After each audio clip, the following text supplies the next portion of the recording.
fiainako nasehonao ay fa tsara loatra ianao isakiny miainao Jesosy io Wiraiko ni atsaranao Jesosy io Jesosy io Wiraiko ni atsaranao Jesosy io Wiraiko ni atsaranao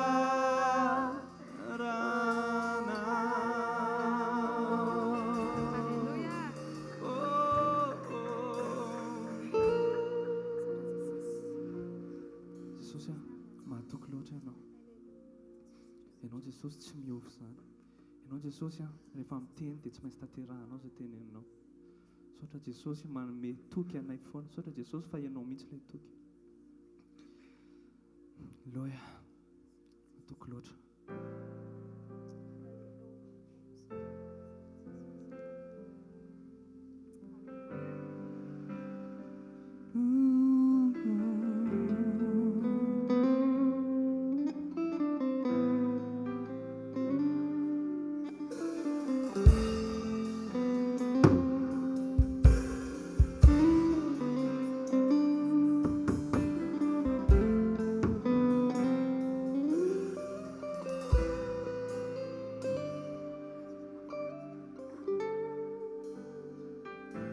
Ianao ilay omay anio ary mandrakizay izay lazainao dia izay no ataonao tsy mba mandao tsy mihona fa matoky hatramy farany Andriamanitra mitsaokanao mitsaokanao matoky loatra ianao tsy andao ay matoky loatra ianao tsy andao ay loatra tsy andiso fanantena porofonao izao amin'ny fiainako porofonao izany tamin'ny fiainako katsapako ankehitriny matoky loatra ianao tsy andao ay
Sana Now, kasabaku akeiti, tina oloja tena uaya now. Tina oloja tena uaya now. Sendera ayaw yang sasadana. Sena tubuh kau simetivitai now.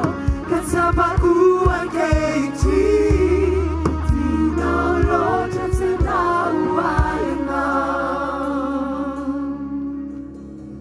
Sena tubuh kau simetivitai now. Kasabaku akeiti, tina oloja tena uaya now.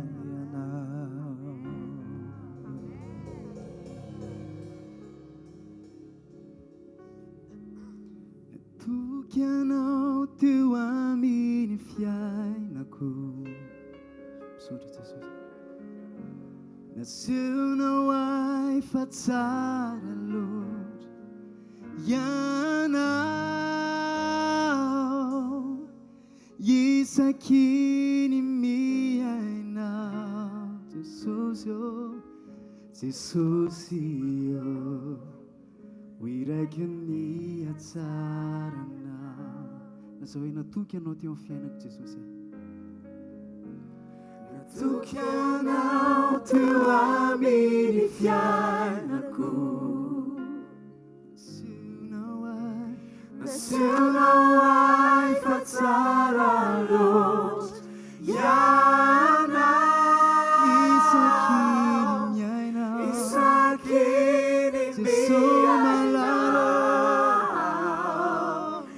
Socio, Wiraguni atsara. Jesus teu Natukianao teu amini fiainako.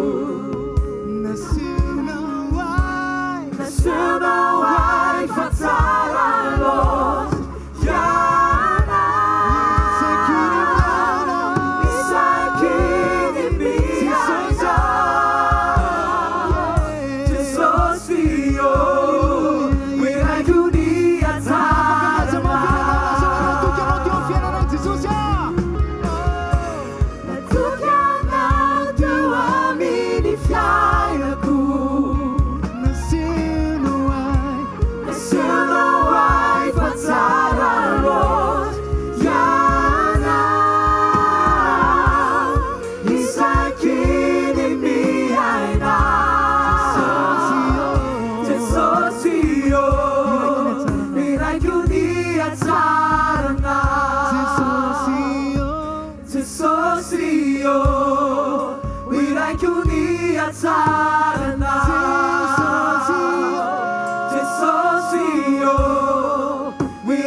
Jesus mananao. Mananao, tu pofa mananana. Yuvani, fiainaku, tu po tawamina. Finyane, ninaurana, jayana. Sto fiana Jesus natizia nawe. Si utu izauni.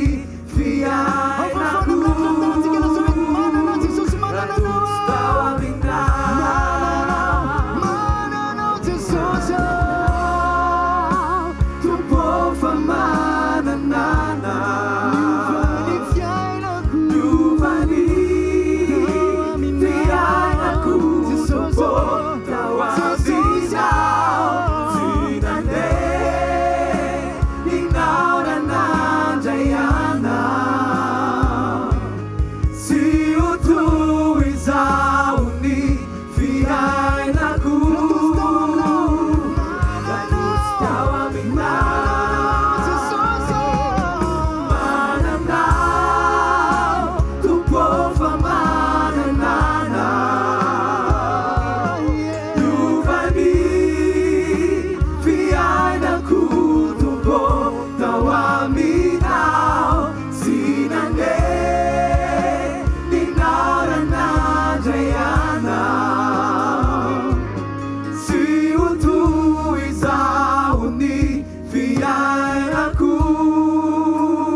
tsy tao aminao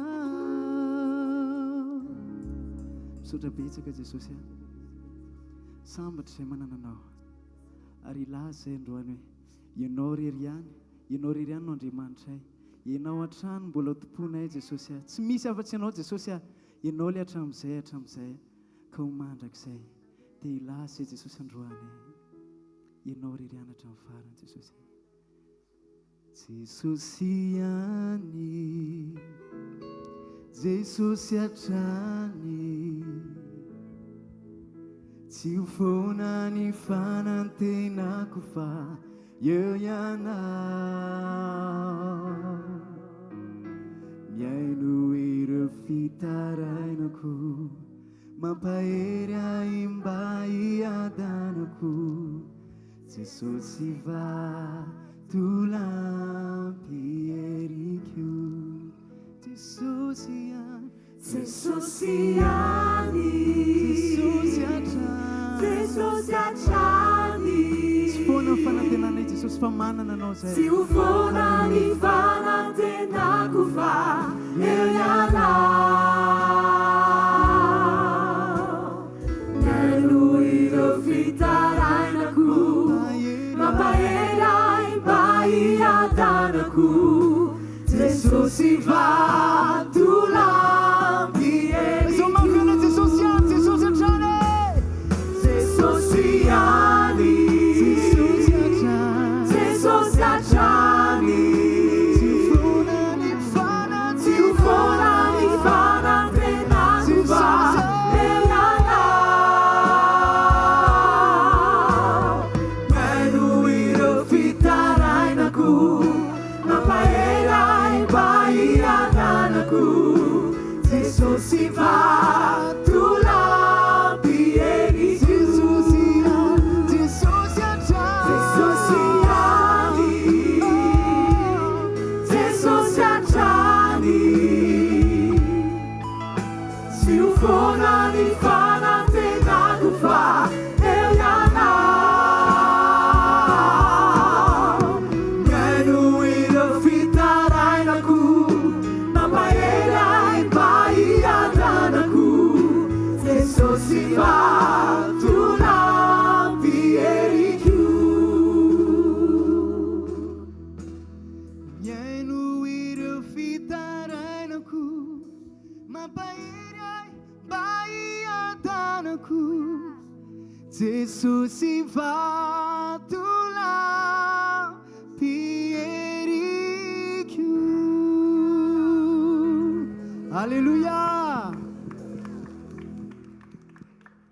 Alleluia tehaka mabetsika ho an'i Jesosy hatrany Jesosy ihany ary Jesosy mandrakizay zay mitovy hevitra amiko amin'izany dia oka izy hitehaka mafy be ho an'ilay Jesosy hatrany Alleluia mahazo toerana vetivety alohan'ny andraisantsika ny tenin'Andriamanitra misy fampatsahivana fanairana ary fampiomanana atsika mba handray ny fahatsaran'Andriamanitra ao anatin'ny teniny ny teny dia Andriamanitra ozy izy ary ny teny dia tao amin'Andriamanitra ary ny teny hatramin'ny voalohany ary tsy afaky niala ao anatin'izay teny izay satria efa ny teny nisy hatramin'izay ary ny teny niampitany ny zavatra rehetra ary ny teny mbola niampitany ny fahamarinana eo amin'ny fiainantsika Alleluia fa miankina amintsika ny fandraisantsika ny teny no ahafahantsika mandray sy miaina n'izay fahatsaran'ny teny izay amin'ny anaran'i Jesosy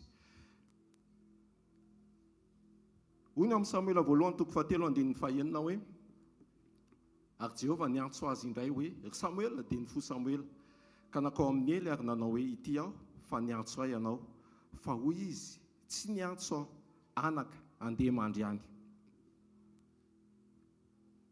nisy fotoany Samuela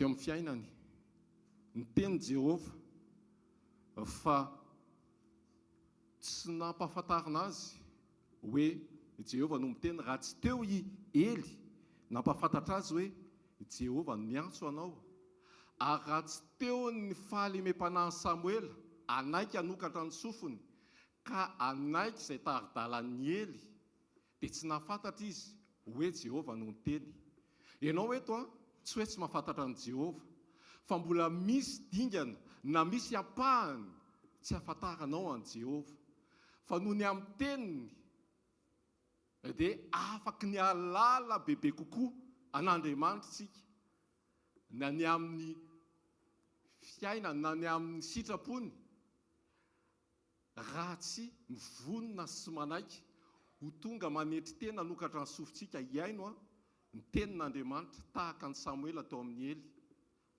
ary rehefa nanaiky Samuela hanokatra sy hanaiky izay nambarany Ely satria nahafantatra fa Jehova no miteny ary Jehova no mampiteny ny mpanompony mampitondra ny teny amin'ny alala ny mpanompony dia anjarantsika no manokatra sy mivonona andray an'izay teny izay fantatritsika fa Jehova no mampiteny ary manokatra ny fontsika mba ahalalantsika bebe kokoa an' Jehova. Tsika tsy hoe tsy mahafantatra an' Jehova, efa betsaka ny teny no renesitsika ary manakambara amintsika mandrakarivo Jehova ary averiko foana na itsika ao tokantrano ary mahagaga na itsika na ohatra hoe any am-piaramonina na any am-piaramianatra na any am-piaramiasa na ohatra ka niona sy ny resaka be tahaka ninona ny androany ka mody dia miverina ny ampitso dia mbola mahita resahana ihany ao am-piasana na hoe any am-pianarana na hoe ny andalana fa tsy hoe tapitra ny resaka dia hoe samy monjomonjo ny ampitso satria tsy manana resahana intsony.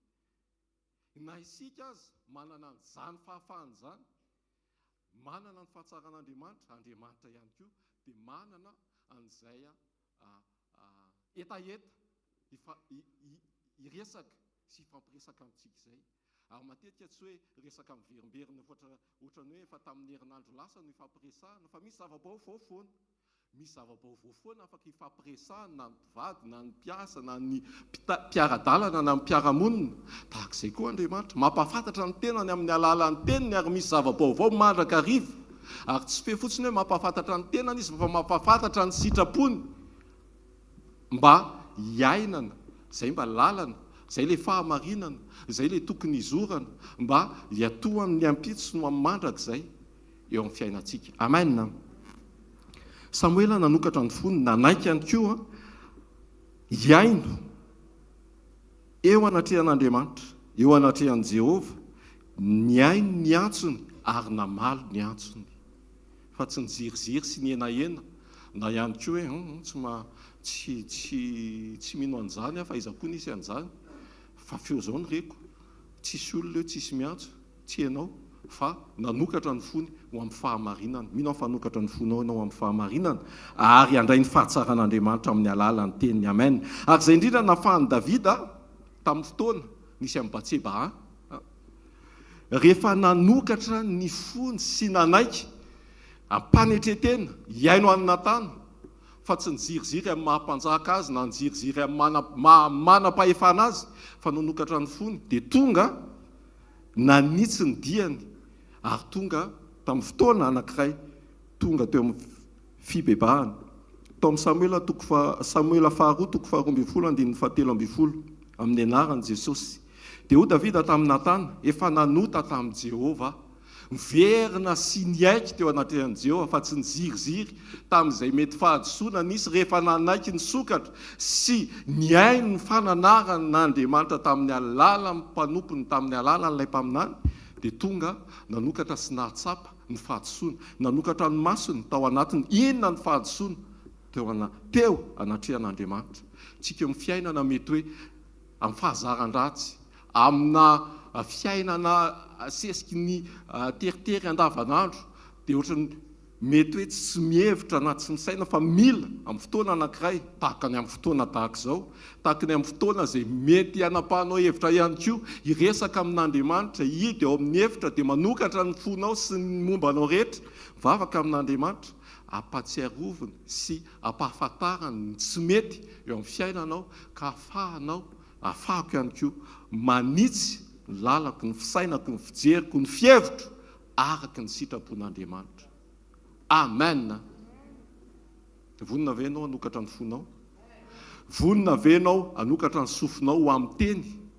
Satria teny ho renesina fa tsy teny atao baiko tanana na baiko mona, tsisy mona eto raha misy moana dia hiteny amin'ny anaran'i Jesosy, raha misy marenina dia andre amin'ny anaran'i Jesosy. Amen.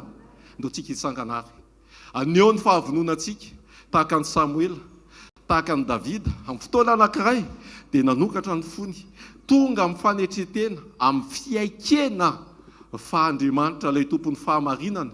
Raha hiteny izy dia afaka neo ny fahefanteniny ka afahantsika mampifanitsy ny fiainantsika sy hitandremantsika ny fiainantsika mba andeha sy hiaina araka ny sitrapon'Andriamanitra, mba ho tanteraka tokoa ilay fiombonana amin'ny fiarahana, amin'ny fiainana ny sitrapon'Andriamanitra, amin'ny fanehoana ny toetran'Andriamanitra, amin'ny fanehoana ny vokatry ny fanahy eo amin'ny fiainantsika mba ho ilay akasitrahan'Andriamanitra. Asanratony vavakao raha eo amin'ny anaran'i Jesosy. Milohan'ny teninao dia tonga tokoa izay manambara ny fahavononanay, manokatra ny sofinay hiaino ny teny ary tsisy afa-tsy ny teny avy aminao izay fahamarinana ho ny baiboly, ilay marina, ilay be hery, ilay be fahefana, ilay teny afaka nova sy amanginy ao anatinay, ampafantatra anay ny sitraponao ka fahanay tokoa mbola mampifanitsy ny fiainanay amin'izay sitraponao izay noho ny amin'ny teninao. Tompo, mitenena tokoa androany favonikian'izay aroka tsy ho amin'ny fiainona fiainona fa teny araka ny teninao be hery be voninahitra anova sy anosongozina izay rehetra tsy araka ny sitraponao aty anatinay ka fanay mijoro eo anatrehanao mba ho diovina, mba ho afahana, mba ho ampahirezina, mba ampijoroana. Tompo, misaotra satria noho ny fitiavanao dia ny fitiavanao mbola mampiteny ianao anay aoka ho feno ny voninahitra ao izao toeran'izao ary ninona mety feo sakana tsy ahafahanay tena mandray ankalalahana ny teny feno avy aminao dia miaisitra ny amin'ny anaran'i Jesosy. Faoka ny feonao, ny teninao no amangy anay hatrany am-ponay lalina ka anova sy amolavola ny ao anatinay mba ho ilay akasitrahanao ho voninahitry ny anaranao rery an'izany tompo amin'ny anaran'i Jesosy. Amen. Tiaka mampetsika ho an'i Jesosy. Aleloia. Andraisantsika ihany koa ny mpanompo mitondra ny teny ho antsika tsirairay avy. Aleloia. Ndao tsika tia tanana mafy be ho an'Andriamanitra amin'ny fotsika manontolo. Anofaofa ny tanantsika any amin'ny lanitra isotra an'Andriamanitra amin'ny fotsika rehetra. Sokafo ny vavanao dia akasitrao Andriamanitra. Teneno Andriamanitra hoe misaotra indrindra fa nitahianao avy ho nanomboka ny taona, narovanao avy ho nanomboka ny taona, mandraka androany fantatra fa famindrapo avy aminao no mampijoro ahy. Izay rehetra manam-pofinaina ka nomen'Andriamanitra tombonandro nahatsiaro fa Jesosy no natoy izao azy. Ahofany amin'ny lanitra ny tanao dia misoran'Andriamanitra ny fonao manontolo. Mideraha ny tompo dia mitsikikely ao anatin'ny fonao ao. Asehoany amin'ny endrika eo ny fifaliana fa manana ianao manana an' Jesosy. Makasitraka Jesosy eo. Misaotra androany hariva. Fantatra fa miaraka aminay eto ianao. Aoka ny teny fiainana rehetra izay fampizaranay eto. Ho tonga fiainana ao anatin'ny fonay. Ho tonga fisandratana. Ho tonga fanafana, ho tonga fananganana, ho tonga fanasitranana, ho tonga famonjena, ho tonga vokatra ampijoro anay araka ny sitraponao. Jesosy io, za mino androany hariva fa izay rehetra handray ny teninao dia handray fiainana. Ary azoko antoka amin'ity takarivo ity fa hitondra fiainana satria aina ho an'izay mahazo azy zany ary fahasalamana ho an'ny nofon-drehetra. Mitenena tompo ho faminanao izay amin'ny anaran'i Jesosy. Amen. Ndao tsika tia tanana mafy be ho an'Andriamanitra. Mirary ianao azo toerana. Miarabantsika rehetra indray izay tonga eto amin'ity takarivo ity sady faly koa manonona ny fiadanan'ny tompo amintsika tsirairay avy. Androany somariva milohan'ny krismasy mahagaga raha pitsy maraina. Aleloia. Ary efa farana koa ity ny taona ao anatin'ity volana Desambra ity.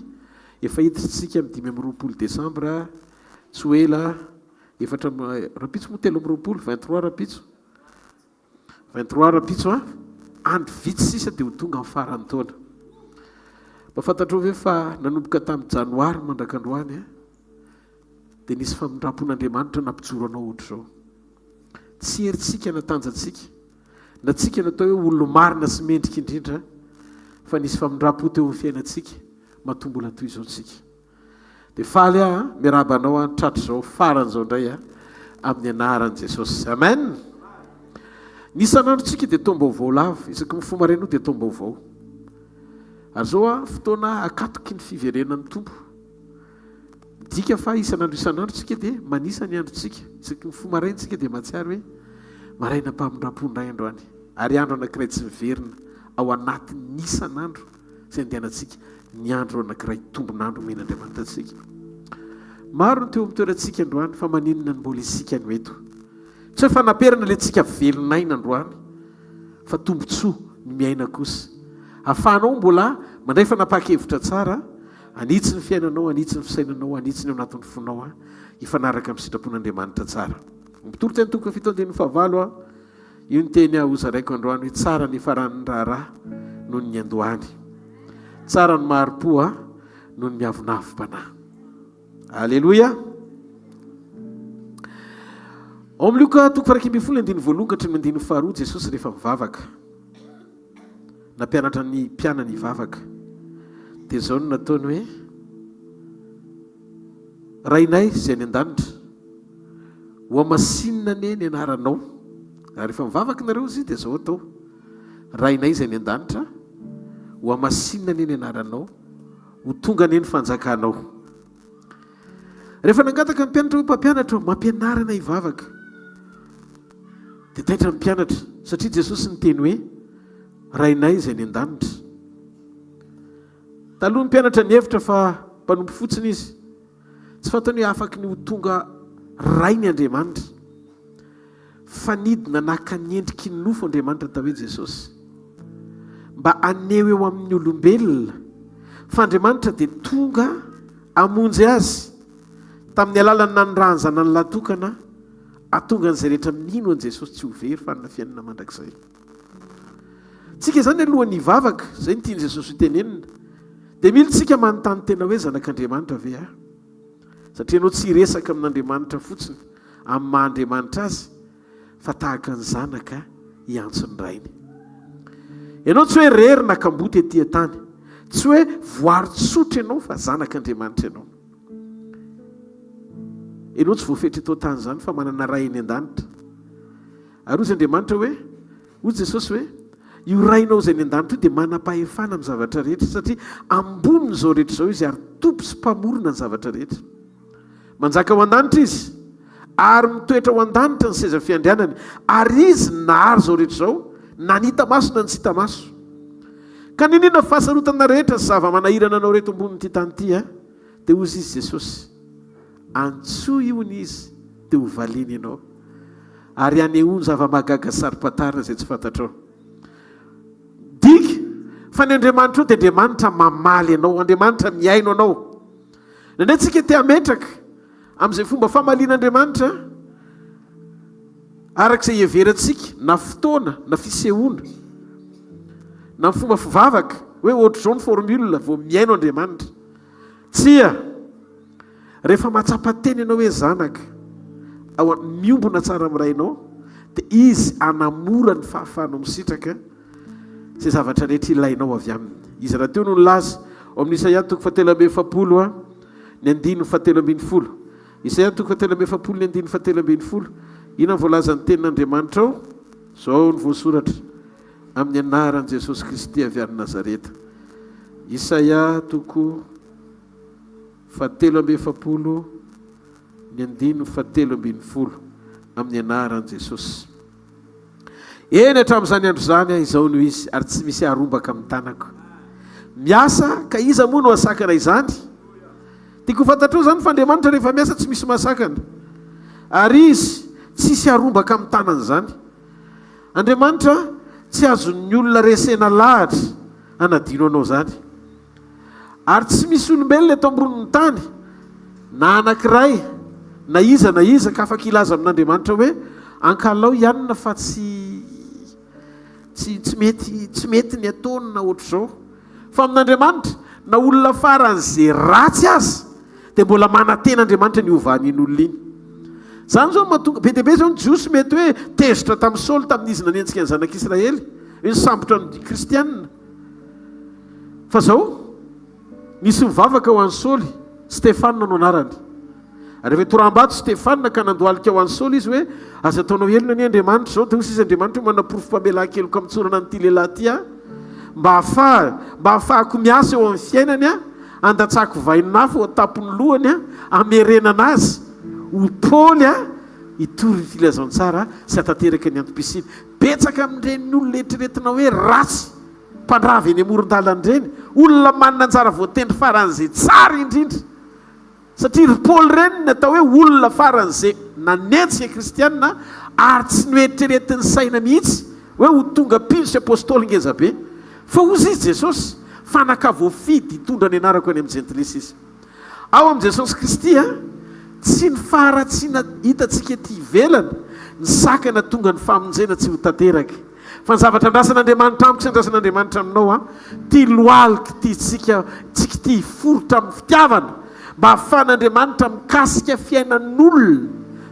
fiainan'olona zay atao hoe faran'izay ratsy indrindra ho tonga faran'izay tsara indrindra. Ary rehefa vitanao zay dia azo amboara ngezabe anao amin'ny fotoany fanenanao amin'ny Jesosy, satria zay ny atao hoe mission accomplie. Tsy tonga teto an-tany mantsy Jesosy hamonjy raha nety daholo ny olombelona rehetra, ary tsy tonga teto an-tany Jesosy hijaly sy hokapohana raha salama daholo ny olona rehetra. Ny anjara voatendry ny famonjena dia misy olona mpanota sy very tokony hisitraka izany. Noho izany tsika tsy natsoina hanamely tena ao anaty aty sy zavatra tsy mifanaraka amin'ny sitrapon'Andriamanitra. Mbola mety rena hoe mavesatra zavatra mitranga eo amin'ny tontolo manodidina anao ilana hoentina mambavaka, fa mila maharitra ianao mandohalika amin'ny fitiavana mba ahafahan'ny hafa tena miova sy misitraka izany fahatsarana avy amin'Andriamanitra izany. Indrindra amin'izao farany taona izao, izay fotoana tena hoe amin'ny akapobe no an'ny rehetra, fotoana andinitena sy heverana indray ny fanombohana vaovao hiampitana ny taom-baovao. Hoy Jesosy hoe ho amasinina neny anarany iray ary ho tonga neny fanjakany. Midiky fa izao no izy mahatonga an'Andriamanitra mbola tsy tena maneho ny asany raha miantso azy sika dia izao, satria mbola tsy tanteraka amin'ny fanamasinana antsika azy. Ho amasinana eny anaranao tsika tamin'ny famonjena nandray fanamasinana avy amin'Andriamanitra. Tsika rehefa no amasinina dia manamasina azy amin'ny fitondrantenantsika sy ny fijoroantsika eo amin'ny sitrapony. Zay no mahatonga ny communion na ny fiombonana amin'Andriamanitra tena nisan'ny sekoly faran'izay tsara indrindra sy raitra indrindra ny fiarahana amin'i Jesosy. Io no nataon'i Jesosy farany indrindra, communion. Talohan'ny alina izay namadiana azy izy dia naneho ny endrika maiky no ao anatsika sy ombona aminy. Zao tadidio ny kristianisme tsisy communion na fiombonana dia tsy tanteraka eo amin'izay zavatra pratika ny atao hoe tenin'Andriamanitra velona natao iainana. Satria Jesosy zao no atao ho fahatsiarovana. Diky isak'izay matsiaro tsika ny Jesosy dia matsiaro tsika ny asa famonjeny sy ny fiombonantsika aminy. Satria hozy Jesosy reo zavatra rehetra ilaitsika eto ambonin'ny tany na inona dia ninin'Andriamanitra nampitoerina ao anatiny ty fahamarinana anankiray ty. Raha miray amiko ianareo izy ka mitoetra ao anatinareo ny teniko dia angatao izay tianareo na inona fa ataoko tonga aminareo zany. Rehefa antsony izy dia midina miaraka amin'ny fahefany sy ny fahaiza-manaony, ary izy laza fa midina izy miaraka amin'ny fanjakany. Mamasina neny anaranao vao tonga neny fanjakanao. Zany hoe rehefa nao amasinitsika izy dia midina ao anatintsika izy, miasa ilay fanjakany ao anatintsika. Tadidio fa Andriamanitra tsy hoe maniraka anjely fa izy mihitsy midina. Ary rehefa midina amin'Andriamanitra azy izy dia tadidio voafeny zavatra rehetra. Fa maninona ary tsika zany? Nisy fotoana mivavaka ohatra mbola tsy retanteraka hoe mamaly Andriamanitra. Ohatra misy fotoana tsika miantsoantso ihany fotry mbola tsy tena manapahatsapana profita maso mivangana hoe tanteraka amintsika ijaona tonga di mifolo ny andiny mifafito ny antony a dia tsotra mbola tsy feno a tsy tanteraka amin'ny fepetry ara-piombonana anomezanao lanja ao anatinao ny fahamarinana ny teny izay voarainao amaritra ny fijoroanao ara-piombonana sy firaisana amin'Andriamanitra. Jesosy ry havana tsy mandangy izany ozy izy raha miray amiko ianareo ka mitoetra ao anatinareo ny teniko dia angatao zay tianareo. Tsy napetraka Andriamanitra ntsony ianao zany angataka hoe zay sitrapony ho ahy fa nankininy amin'ny sitrapo tianao amin'izay zavatra ilainao avy aminy. Ny fahafahanao mangataka sy mijoro mba andraisanao zay fahatsarana rehetra avy amin'Andriamanitra tokony anao. Satria ozy izy Jesosy ao ambadiky ny fiombonana sy firaisana amin'ny ten'Andriamanitra dia tsy hangataka zavatra ivona ny sitrapony a mandrakizay ianao. Dia ozy izy ny jaona voalohany na magnataka zavatra araka ny sitrapony sika dia maninona miaino izy. Alleloia. Zao le izy misy hery ao anatisika ary hery nomen'Andriamanitra antsika io dia hery a anovantsika tena hoe hiaina amin'ilay fiainam-baovao. Lioka toko voalohany andininy fahavalambin'ny folo. Lioka toko voalohany andininy fahavalambin'ny folo a zao voalaza ny tenin'Andriamanitra. Ny anaran' Jesosy ataoko hatramin'ny andininy faharoambin'ny folo e. Ozy izy tamin'ny fotoana io Zakaria zany niona tamin'ilay anjely. Dia ohatr'izao ny fisehoan'ilay izy. Vao nahita an'ilay anjely Zakaria dia taitra loatra izy ka raiky tahotra. Taitra Zakaria dia raiky tahotra izy. Dia amin'ny andininy fahavalambin'ny folo a ary Zakaria tamin'ilay anjely. Dia rehefa avy niteny zany ilay anjely ao aloha hoe anambady anananaka ny vadinao Elisabeta ozy izy rehefa enim-bolana amin'izao ilay izy. Dia ozy izy anjely io tamin'ny Zakaria hoe ho lehibe izy efa seriny dia seriny ilay anjely a anambara programa amin'ny Maria amin'ny Elisabeta amin'ny Zakaria zafady momba ny Elisabeta. Dia ozy izy Zakaria tamin'ilay anjely inona no ahafantarako an'izany fa za efa antitra ary efa antitra koa vadiko. Dia ilay anjely namaly azy ka nanao hoe zany ozy izy ny Gabriela izay mitsangana eo anatren'Andriamanitra ary ny raha nahy teny aminao ka ilaza aminao zany teny mahafaly zany. Koa indro mona ianao a ka tsy hay miteny ambara-pahatonga ny andro isehony zany zavatra zany a ho valiny tsy ninonao ny teniko izay ho tanteraka amin'ny fotoanany. Ary ny olona dia niandry an'i Zakaria ka gaga no izy naharitrela tao amin'ny tempoly. Tena feno voninahitra tokoa zany teny zany sady mahatalanjona ny zava-nisy satria Andriamanitra naniraka anjely atao hoe Gabriela hiresaka amin'ny olona atao hoe Zakaria. Mba fantatra hoe zany hoe anjely no ny rahan'Andriamanitra hiresaka amin'ny olona. Fa iza moa Zakaria? Zakaria dia mpisorona tao amin'ny tempoly izy. Nanao fanatim-pisoronana izy tamin'ny fotoana io a tory ny niditra tao amin'ny mampisorona anazy. Ary amin'ny anjara fisoronana zany Zakaria rehefa nanao ny asy dia naniraka anjely Andriamanitra satria olona mazoto sy manana foan'Andriamanitra Zakaria ary tia ny fanompona izy. Zakaria nisy fotoana averiko indray efa ela mba nangataka izy sy ny jaona tany amin'ny fahatandroany. Antitra ihany Zakaria mbola tsy tonga jaona. Dia zao ny zavatra nitranga satria matoky Zakaria dia ozy izy Andriamanitra ny rendez-vous mpamaliko an'i Zakaria amin'izay zavatra ela nangatany ka nandisy fanantenana azy satria tsy nintsony Zakaria hoe isy jaona.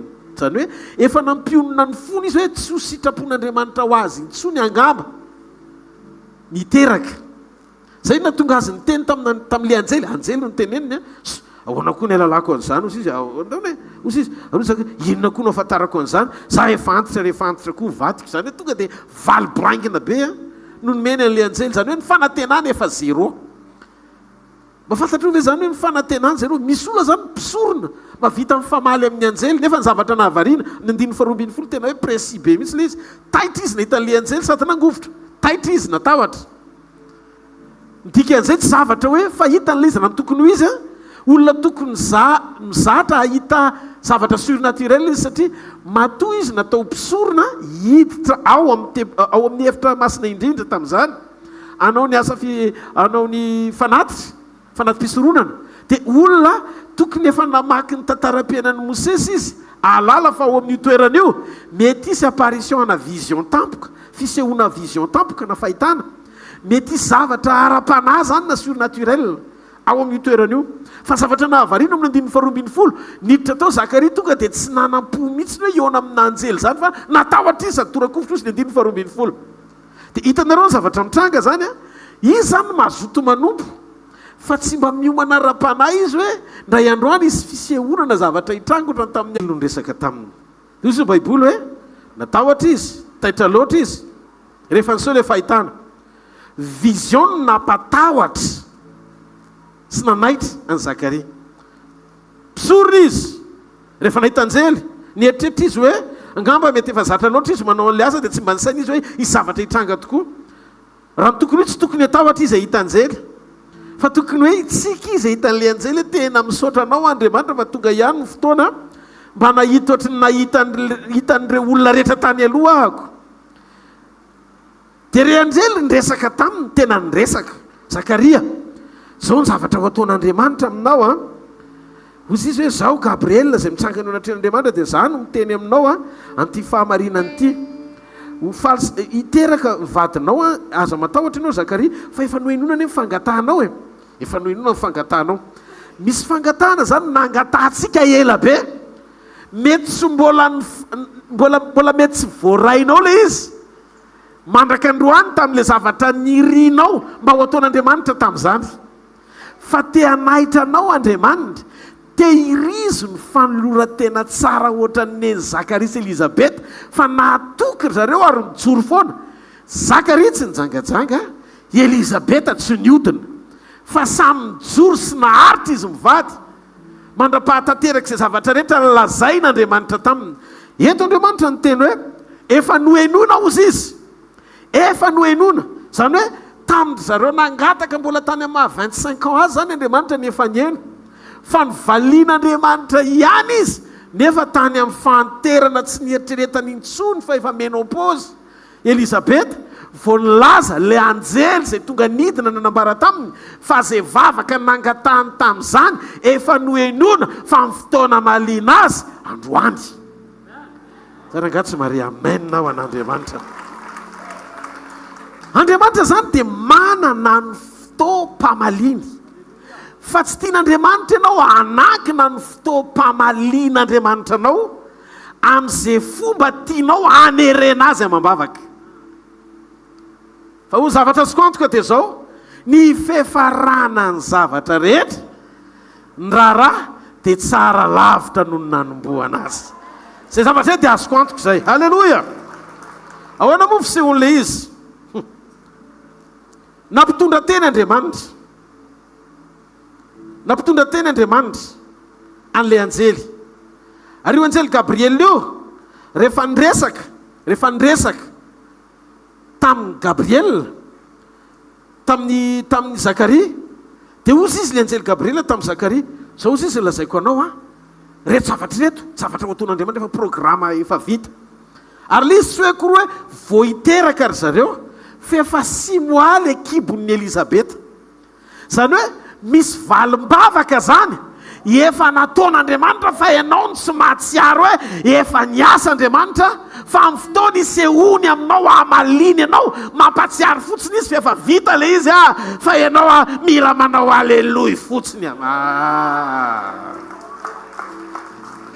halleloia zay ny antony tsy tokony hierikeren'ny saitsika amin'ny zavatra hafa akoatry ny fifantohantsika ao anaty communion mba fantatra hoe fa hitan'Andriamanitra mifatokiny izy mivady reto fa tena tia manompo an'Andriamanitra ry zareo na misy jauna na tsisy jauna ndao aky hanompo tsy nankininy tamin'ny jauna tonga na tsy tonga ny fanompony an'Andriamanitra tsy hoe nalaina izy rehefa nandefa miloka mihitsy ary izy mba ahafahany mahazo ny anjara fanompony ahafahany manompo an'Andriamanitra satria Zakaria nametraka fa na mety ny fiainany na tsy mety na misy jauna na tsisy jauna dia zavatra azo ny antoka dia zao Andriamanitra foana Andriamanitra zany hoe nametraka an'Andriamanitra eo amin'ny toerana mahizy azy Zakaria aza vela izy fakivinany anatin'ny fonao na tonga aza amin'ny farany taona fa ny zava-dehibe raha isan'ny velona ianao mbola misy antenainy. Ny fiafarana amin'ny fiainana tsy ao anatin'ny fotoana ny andrasanao fa tsy nitsangalin'ilay valombavaka, fa ny fiafarana ny zavatra rehetra ao ambadiky ny fanatanteran'Andriamanitra izay tianao atao satria mbola io ianao.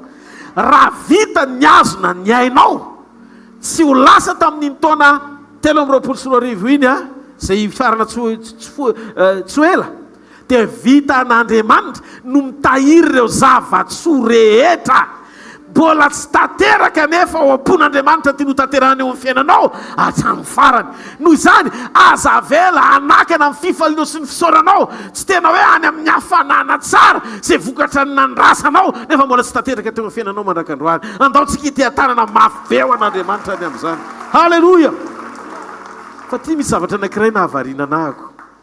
Mahagaga be izy ary remarika kely akaiky koa moa fotoanan'ny krismasy dia mba ho zarentsika kely ihany ny amin'ity zavatra ity. Io anjely Gabriel io ihany izay nresaka tamin'ny Maria, izay nresaka tamin'ny Zakaria namangy amin'ny Maria. Remarika kely le izy.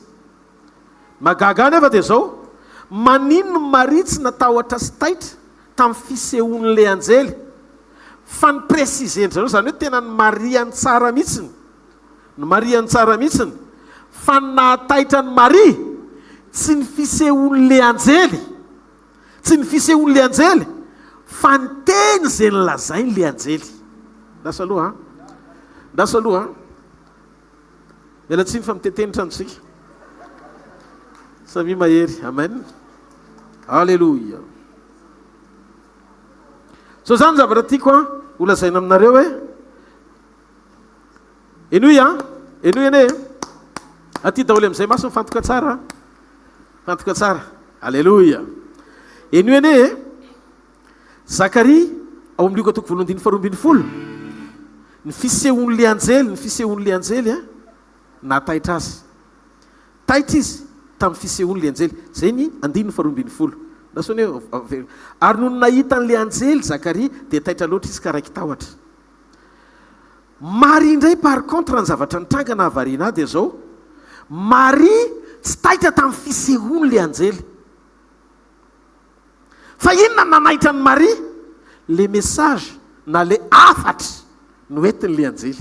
Daone ilaina fantaritsika tsara mantsy ny zavatra rehetra. Zay ny 9:20 ka hatramin'ny 9:70. Amin'ny Luka 1 amin'ny anaran'i Jesosy. Ary no niditra tao amin'ilay anjely dia nanao hoe arahaba ary Maria, ilay nasoavina ny tompo momba anao, ampy hoe voata samy vehivavy ianao. Ary taitra loatra izy no ny teniny, taitra loatra izy. Tsy no le apparition na le vision fa taitra loatra izy no le teny ka nieritreritra izay tokony ho hevitra izany fiarabany zany. Ary le anjely taminy aza matahotra ry Maria fa efa nahita fity tamin'Andriamanitra ianao. Ary indry toejaza ianao ka hiteraka zazalahy ny anarany dia ataonao hoe Jesosy. Izy ho lehibe ka atao hoe zanaky ny avo indrindra ary Jehovahandriamanitra ny meaziny seza fiandrianan'i Davida rainy. Ary anjaka amin'ny tanànaki Jakoba mandrakizay izy ary ny fanjakany tsy hanapahataperana. Ary Maria tamin'ilay anjely, anao ahoana re no hatateraka izany fa tsy mahalalay aho. Tsy nanohatra Maria ohatra ny hoe zahay efa antitra ka ahoana ny ananina. Tsy teny hoe tsy teny tsy ampiheverana fa tonga dia hoe teny lina ny irisoana ao anatin'ilay programma. Anahoana re no hatateraka an'izany. Zany hoe tonga dia arisoa manaraka fa vonina ahako. Halleluia. Ary le anjely namalika anao taminy hoe ny fanahy masina no tonga ao aminao ary isy hery niavo indrindra naloka anao ka ny masina izay teraka dia atao hoe zanak'Andriamanitra. Inona ny nahasamihafa ny Zakaria sy Maria? Zakaria mpisorona, piditra ny hevitra masina indrindra, manao fanaty mpisorona ao an'Andriamanitra, fanaty mpisorona ao an'Andriamanitra. Maria virjiny kely any ambanivohitra tany Nazareta, fa nividian'Andriamanitra ho vehivavy hitondra vohoka an' Jesosy. Fa maninona ny tsy nahataitra ny Maria ny fisehoan'ilay anjely? Satria ny saromana tamin'ny fanahy Maria ahazaka présence. Noho izany tokony le anjely no mipanika fa tsy Maria. Tsy Maria tiaka ao an'Andriamanitra. Ny fanan'Andriamanitra nanarona ny Maria. Noho izany nahazaka izy ny fisehoan'ny fahazavan'ilay anjely. fa nampipanika ny Maria na ataitra ny Maria sy nampatahotra ny Maria le teny, satria le teny reny sofiny tsy nahazatra azy le fiarabana. Arahaba ny Maria no asoavina mihoatra no vehivavy rehetra ianao. Dia taitra izy hoe inona koa ny hevitra zany. Lina izy ny andre hoe inona ny dikan'izany fa fiarabana tsy mahazatra azy le izy. Dia hitanareo ny olona feno fanahy masina taitra sy lina amin'ny teny attentionné amin'ny parole. Ny olona rehefa saromana amin'ny fanahy masina. Fa ny olona rehefa tsy miomana ao amin'ny fanahy na eo am-pisoronana azy ny toe-panaraka an'Andriamanitra na tonga le anjely mirana, satria disponible le toerana rehefa mendrika le olona ny sehoan'Andriamanitra no andran'Andriamanitra anjely. Satria izy mivady sady masina natahotra an'Andriamanitra izy mivady ireo. Vakio aloha fa olona matahotra an'Andriamanitra sady tia an'Andriamanitra, nanompo an'Andriamanitra tsy naitsinana tsy ny teo anatrehan'Andriamanitra. Dia noho izany le toe-panaraka an'Andriamanitra nanokatra lalana na ahafahan'Andriamanitra naniraka an'le anjely ilaza aminy tonga ny fotoana amaliana azy. Satria ny ilainy io tokantrano miomana io Andriamanitra ny hatramin'ny voalohany tsy manao zavatra zany izy raha tsy mampiomana anao aloha mialoha. Jereo tsara trany bokon'ny Josoa amin'ny teny izy hoe mitokananareo anatin'ny atelona fa iseho aminareo Andriamanitra, anao zava-dehibe eo amin'ny fiainanareo Andriamanitra. Isaky misy programan'Andriamanitra zany dia tsy maintsy misy fitokanana. Fa maninona ny misy fitokanana? Ianao mila miomana ny ahita ny zavatra goavana sy ho ataon'Andriamanitra aminao. Saina Zakaria mpisorona makao anefitra masina isan'andro matetika, manana akse manokana makao kanefa feno tahotra rehefa tonga ny fisehoana. Fantatrao ve fa matoa Zakaria makao dia tokony efa niomana izy tahaka ny Moizy, tsy tahaka ny hafa rehetra hoe izy fahitana. Fa maninona izy natahotra? Fa maninona Maria tsy natahotra? Ny antony dia tsotra. Le mission sy le zavatra tian'Andriamanitra mpanaovina an'ireo olona anankiroa ireo tsy mitovy. Zay mahatonga milaza hoe tsy titre le izy fa toe-po. Nety Maria dia nazaky Maria satria vonona izy tamin'le toe-po nananany, tamin'le fahadiovany. Vonona izy handray an'le fifidianam-pahasoavana. Rehefa nirakofana tamin'ny fanan'Andriamanitra izy tamin'ny fotoana tongavan'i Jesosy Kristy tao aminy, dia tsy mampaninona azy mihitsy izay anjely. Tsy taitra izy nahita an'le anjely ohatra miresaka amin'ny olona tsotro Maria, fa le fiarabana nanaitra amin'ny Maria. Ka mahavariana dia zao, amin'ny fotoana anankiray raha mandinika kely fotsiny Zakaria hoe Moizy ene ka nahita ohatra ny nitany mihoatra, fa neny Mosesy mahagaga mihoana amin'Andriamanitra foana izy, mandrehan'Andriamanitra foana izy, efa nahita anjely ny tarenafo izy, dia tao ny feon'Andriamanitra no mivoaka tao amin'le roy memy. Fa Mosesy tsy nikoropaka be mihitsy be zany tao anatin'le izy, satria efa niomana izy dia feno présence Moizy. Dia ozy azy Mosesy hoe zao ozy izy mbola aneo voninahitra ao indray Andriamanitra. Zany hoe mbola mitady ny olona zany rehefa tena hoe mahita le dia manana etaety ianao ao anaty hoe mbola aneo mihoatra Andriamanitra, mbola miseho mihoatra eo amin'ny fiainako Andriamanitra. Fa ny Zakaria ny seho Gabriel tsy mbola nangataka tamin'Andriamanitra izy fisehoana mihoatra, nefa ny lanitra efa manomboka misokatra eo anatrehany. Dia afaka mbola nangataka mihoatra ohatrany tamin'ny andron'ny Mosesy koa Zakaria, fa vokatry ny fahazarana manompo, zatra manompo izy. Dia lasa routine le izy, dia tsy vonona izy fa tonga dia nanao an'le sakrifisy amin'le tokony atao fotsiny, dia nataony le fanatitra, dia rehefa vita le izy dia andeha hivoaka izy rehefa avy eo, dia rapitso indray dia ohatran'izay. Tsika rehefa tonga eo amin'ny fanatrehan'Andriamanitra dia mila manana an'izao fatakaran'izao ao anatintsika. Manan-java-baovao tia ny sehoana sy atao eo amin'ny fiainanao foan'Andriamanitra. Tsy miankina amin'izay fomba niandrasantsika valiny avy amin'Andriamanitra, ela ny ahatonga ny Andriamanitra tsy hanatanteraka an'le izy amin'ny fotoanany. Fa manan'antony tsika hitahiry ny toe-panaraka an'Andriamanitra tahaka ny Zakaria, mba ahafahantsika misitraka ara-potoana sy zavatra rehetra ilaintsika avy amin'Andriamanitra na inona na inona. Fa ny soa indrindra koa mila manana tahaka ny toe-pony Maria tsika, manana etaeta sy manaiky ho fenona ny fanahy isan'andro ahazaka ny présence n'Andriamanitra, ary indrindraindrindra azaka le teny mpamarina tsy takatry ny saina eo amin'le dingam-panehoan'Andriamanitra ny heriny mety tena manokana le izy sady spesiala le izy mbola tsy nisy teto amboniny tany le izy fa ho ataon'Andriamanitra eo amin'ny fiainanao le izy. Za teteny fa vitan'Andriamanitra manao an'izany ary vonin'Andriamanitra natanteraka an'izany. Alleloia. Zavatra tsy mampitovy antsika tamin'ny Zakaria dia zao. Tsy mitovitsika sy Zakaria. Zakaria mamaky hevitra anankitelo vao tonga amin'ny hevitra masina indrindra. Fa tsika indray Andriamanitra nidina avy any amin'ny tontolo mandrakizay nakeo amintsika izy. Zao zany zavatra mitranga. Tsika mpisorona sy fanjakam-pisorona hoy izy Paoly. Dia zao Zakaria mbola tsy tonga Jesosy.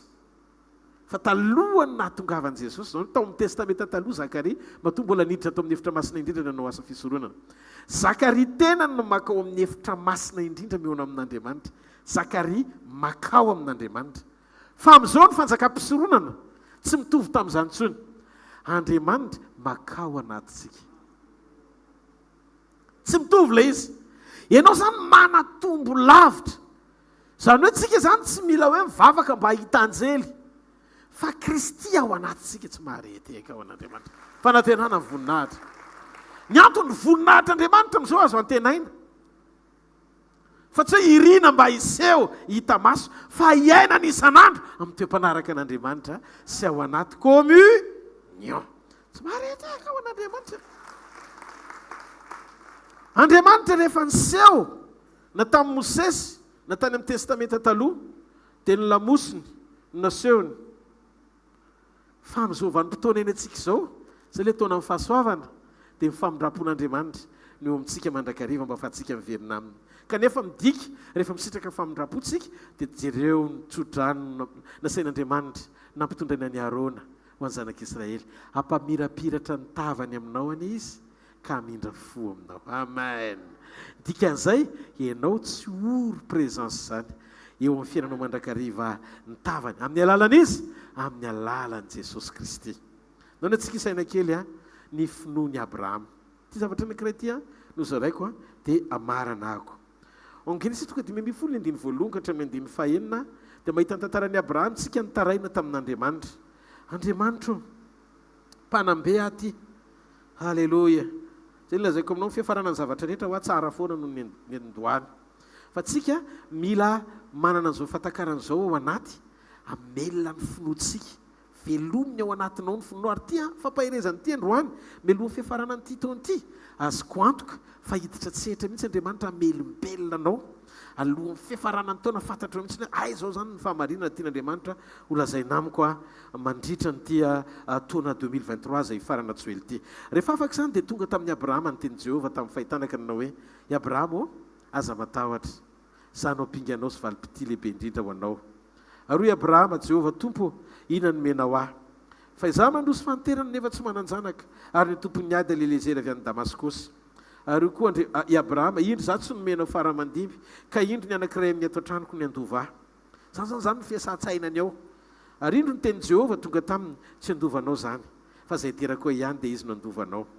Dia nitondra azy mivoaka teo ivelan'ilay izy ka nanao hoe jereo any lanitra ka isankitana raha nisy azy ianao dia hoy izy taminy ho tahaka izany ny taranakao. Ary nino an Jehovah izy ka dia ny sainy ho fahamarinana izany. Jereo ne i Abrahama vao niresahan'Andriamanitra tonga dia nino izy. Ahoana ary zany no amaritako ny atao hoe finoana.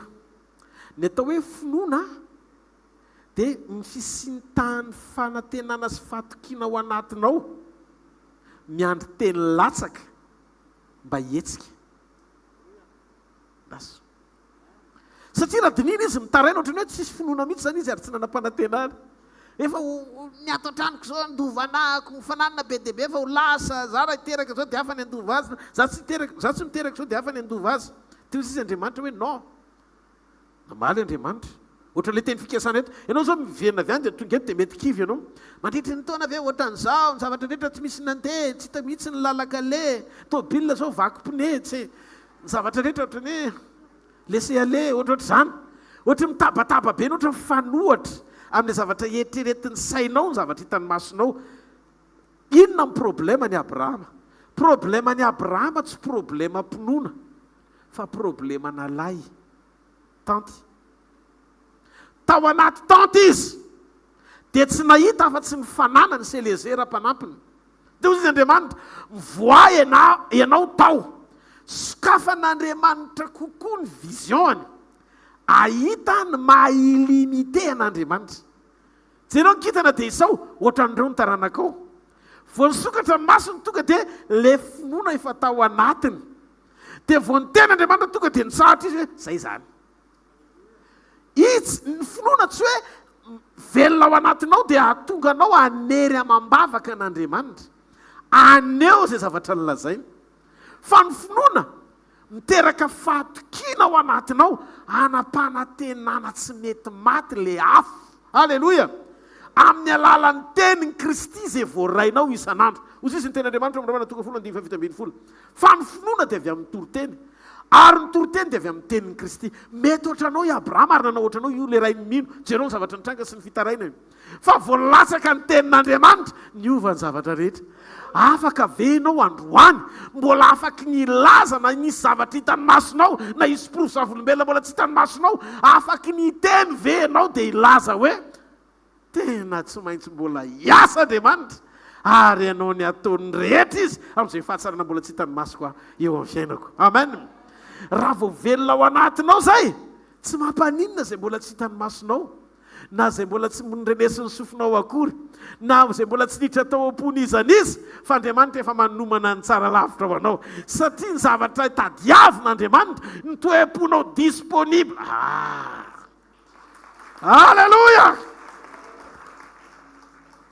ny hoe teny velona dia mamono feo hafa rehetra ianao velona ao anatinao le teny noho izany zay feo hafa koatr'le nyrenesinao avy amin'Andriamanitra dia tsy tafalatsaka ao anatin'ny fonoka tonga anao anohatra azy sanatria na mafy aza ny pression ny zava-misy mitady ampiteniteny foana anao amin'ny asan'ny apôstôly Petera ny laza fa ny jiosy dia nandà lay masina teny an'izany izy nareo no mandà lay masina ozy izy avy amin'indray kanefa hitantsika eo Petera mihitsy ny nandà an Jesosy tamin'ny fotoana ny samborana an Jesosy anamin'ny asan'ny apôstôly izy miteny amin'ny Jiosy hoe nareo ny nandà lay masina nefa talohany nanolorana an Jesosy izy nandà an Jesosy ary fantatsika tsara fa Jesosy ny laza ary nasehony mihitsy amin'ny Petera le izy andao hoe vakitsika tsara le teny dia horaisika eto amin'izay le endriky ny finoana ilazako amintsika hoe na mbola mivaralila sy mandà azy Petera ohatra tamin'ny fotoanany nataontsika azy hoe monimono ny Abrahama fa mbola tsy tanteraka tao anatin'izay hoe fanantenana an'Andriamanitra ny tao anatiny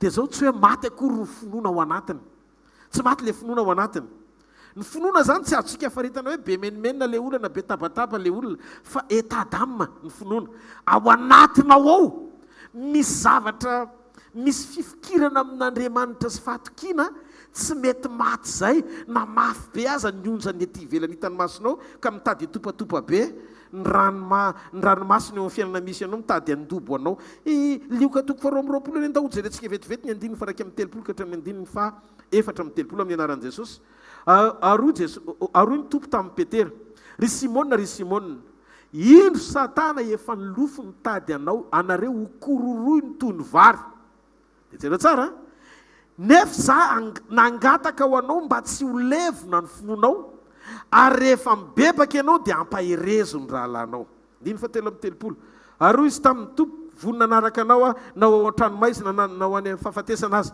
fa hoy Jesosy lazaiko aminao ry Petera raha tsy mbola misy akoho maneno an'io dia andà intelo ho tsy mahalala ianao ary koa izy taminy raha ny rahako tsy mitondra kitapom-bola na kitapom-batsy na kitapom-bola moa ny zavatra naorinareo fa dia hoe tsy nisy eo amin'ny andiny fa efatra amin'ny telopolo le izy inona ny tia baiboly ho tenenina jereo fa reo tonga dia nitohy mihitsiny Petera mbola tsy nandà Jesosy efa nahita hoe tonga Satana ikororoka ny finoany ohatry ny akofa Satana miatake ny finoanao izy mikororoka anao izy andrava ny finoanao izy fa zao tiako ho fantatrao na mafy be aza ny zavatra ataony devolo mitady anaisitra ny finoanao tsy hijoro sy fikitra amin'Andriamanitra dia tsy vavakao io mampijoro anao mbola eto androany arivana inona taka hatramin'izay fa misy mandoalika eo ankavanany ray mivavaka ao anaotra n'izay mivavahany tamin'ny Petera mba tsy ho ravana ho levona ny finoanao dia andaony antsika hiresaka kely ty zavatra anankiray ity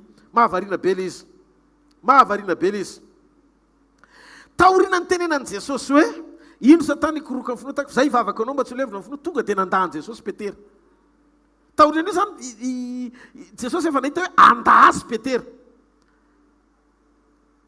nefa jesosy ny laza raha mandaha eo amason'ny olonareo dia za kosa andahanareo ao anatrehan'ny anjelin'Andriamanitra.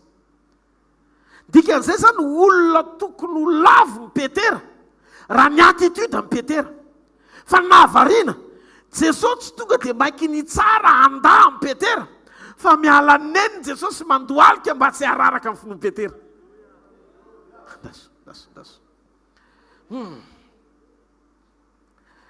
Alleluia. Jesosy efa niteny fa maninona Jesosy miteny hoe raha mbola tsisy akoho aneno akory dia andaha ianao. Ny asan'ny akoho miannonce fahazavana. Zay mahatonga azy rehefa amin'ny efatra iny ka vao manomboka misy tanam-pahazavana kely miannonce izy hoe ho avy ny andro, ho avy ny mazava. Ao ve tsika? Dia ozy izy tiany Jesosy tenena amin'ny petera zany ara-panao anatina révélation dia tsotra zao niaraka taminao ny mazava fa nilavinao fa akoho no ataoko ampitonga sainanao hoe teo aminao ny mazava fa akoho ny annonce sy atonga ao anatin'ny sainao ampisy révélation ao anatinao hoe tsy maintsy iseho ny mazava. Nalavina raha zany Jesosy tsy maintsy amiratra izy tsy marety aika ao an'Andriamanitra. Dia zao voananeny le akoho tonga sain'ny petera tena say hay tena tily ny tenenina hay teo amiko mazava fa zao ozy Jesosy tady potika sy horava ny finoan'ny petera fa ozy Jesosy za hivavaka ho anao mba tsy ho levina ny finoanao. Jesosy vo avy nyteneny io nandazy petera ary nandazy itelo azoko le izy petera nandahan Jesosy kanefa ny finoany tao aminy tsy maty fa voatahiry satria nivavaka ho an'ny petera Jesosy. Jesosy tsy niteny hoe hivavaka ho anao anomenao sy amelona finoana vaovao ao anatinao fa ozy Jesosy tsy ho levona ny finoanao midiky fa tamin'ny petera nandahan Jesosy dia efa tao le finoana fa tsy levona zany le finoana na nandary petera na niodina ary petera tsy levona le finoana tsy hoe nesorina le tao satria rava dia nampidirana finoana vaovao fa ozy Jesosy tsy niteny hoe za hivavaka ho anao mba azo finoana vaovao ianao non fa ozy Jesosy hivavaka mba tsy ho levona le fa ao zavatra tena tsy haiko nahazonao le zavatra mitranga hitanareo ka zao le izy maninona ianao tratra ny farany taona ianao ve soira fa tsy nanota mihitsy tsy ny zavatra ve indraindray mitranga renao mihitsy ny hoe tena tsy mety zany Andriamanitra nandritry ny taona mba hatsangano hoe tanan'ny olona zay tonga eto na halala hoe nisy taona izy tao anatin'ity taona ity nandahan'Andriamanitra misy taona izy tena misavatra nasain'Andriamanitra nataony fa tsy nataony araka le tokony anaovana anazy. Misy taona ianao tena renao mihitsy ny hoe olona tokony havelana eloko fa tsy navelana eloko dia elaela kely ianao vao namela eloko dia aveo indray miaka midina ny tension any finoanao. Fa tiako milaza aminao fa maninona ianao ny hitako nisy anankiray mivavaka ao anao, nisy anankiray mivavaka ao anao ary zay anankiray zay tsy nalevona n'le fatao fa tsy hoe ny soloany vaovao akory.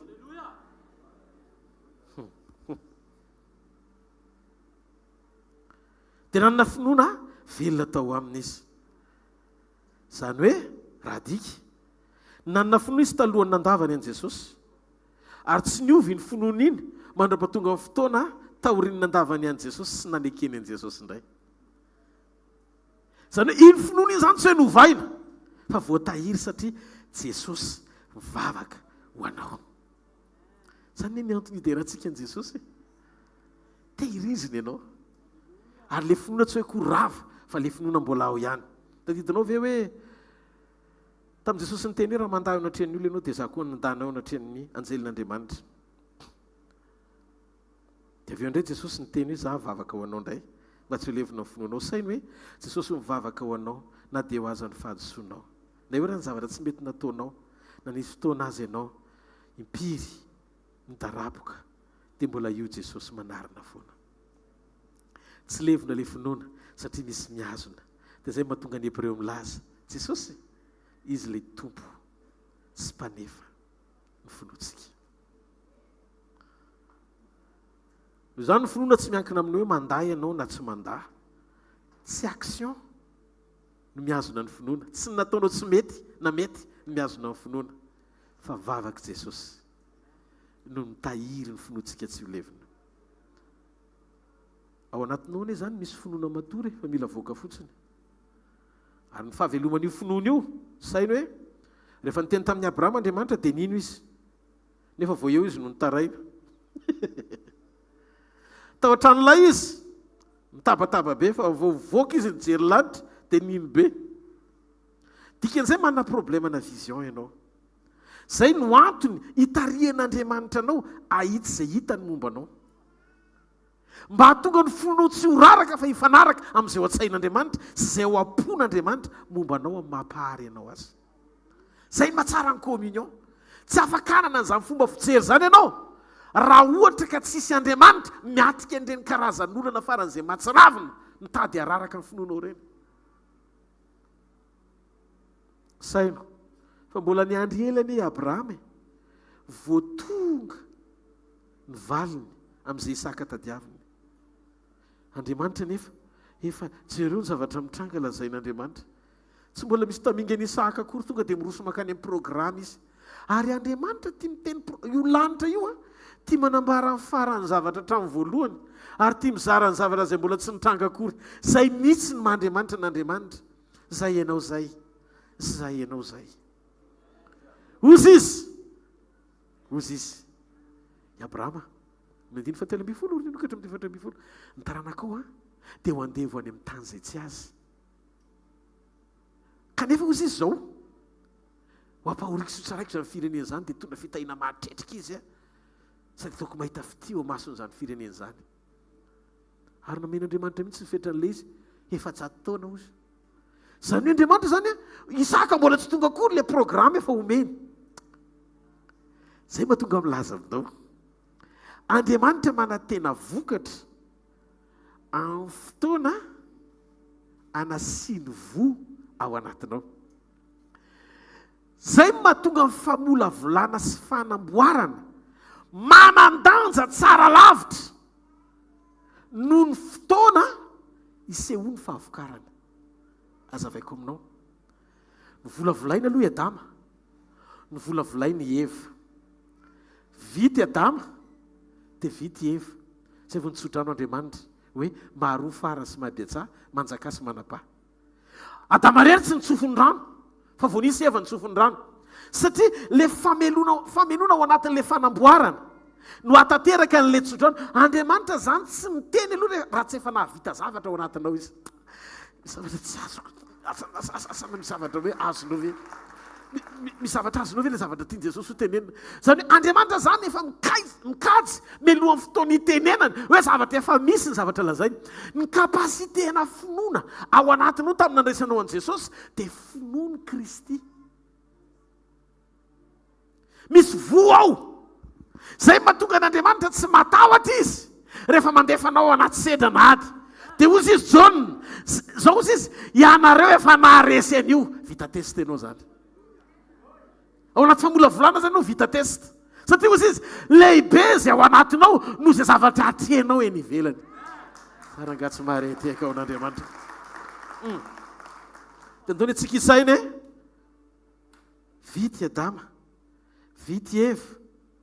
Tia ozy amin'izay Andriamanitra, mety le izy ka, mety amin'izay le izy. Mety amin'izay le izy, tsofondrano amin'izay izy roa. Dia ozy izy, zao miabetsahana, miamarona, mampanimponareo. Posy ten'Andriamanitra amin'izay satria nahoana? I Adama rery tsy afaka hiteraka iamaro raha tsisy an'i Eva. I Eva mitondra atody, i Adama mitondra tsirinaina.